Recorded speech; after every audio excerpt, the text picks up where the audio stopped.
आप देख रहे हैं आपका अपना टीवी चैनल आरजे रमझाझर। जज्बात के रंग, भरोसा के संग। खबर है राजनांदगांव के गंडई क्षेत्र का, जहां पर प्राथमिक वनोपज सहकारी समिति के नवीन भवन का प्रभारी मंत्री मोहम्मद अकबर ने किया उद्घाटन। वन मंडल गंडई परिसर में निर्मित नवीन भवन प्राथमिक वनोपज सहकारी समिति मर्यादित गंडई का गत दिवस लोकार्पण प्रभारी मंत्री मोहम्मद अकबर ने किया।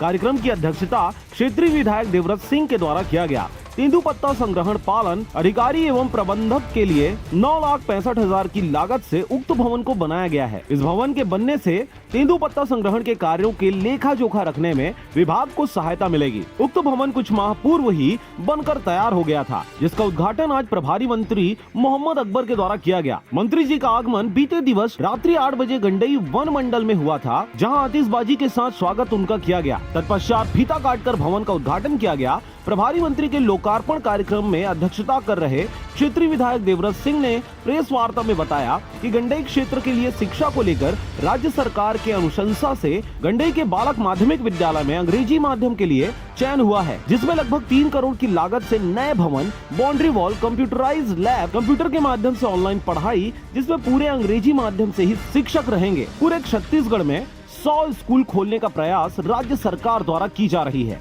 जिसमें हम लोगों के प्रयास से गंडई में एक जगह का चयन हुआ है, जो इस क्षेत्र के बच्चों के भविष्य के लिए निश्चित रूप से लाभदायक होगा और यह इस क्षेत्र के लिए एक बड़ी उपलब्धि भी रहेगी।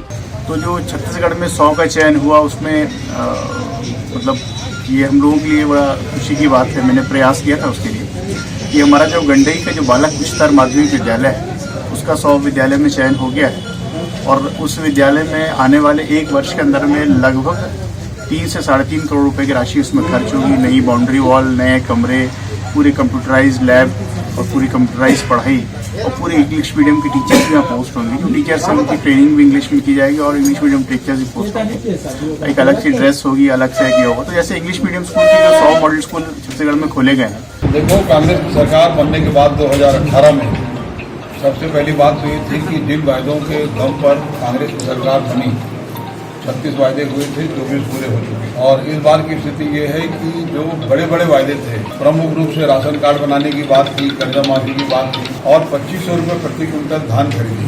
बहुत अवरोध के बावजूद भारत सरकार ने हमारे चावल को जमा करने से मना किया। उसके बाद भी राजीव गांधी किसान न्याय योजना बनाकर आप जब हिसाब लगाएंगे तो समर्थन मूल्य होता है 1815, 1 एकड़ में 15 क्विंटल, 685 अंतर की राशि। 685 को यदि आप 15 से गुना करेंगे तो 10,000 रुपये प्रति एकड़। ये राजीव गांधी किसान न्याय योजना के नाम से 3 किस्त खाते में दिया जा चुका है। 4था किस्त 31 मार्च के पहले सबके खाते में डाल दिया जाएगा। राजनांदगांव के गंडई क्षेत्र से चंद्र कुमार कोसरे की रिपोर्ट, आरजे रमझाझर।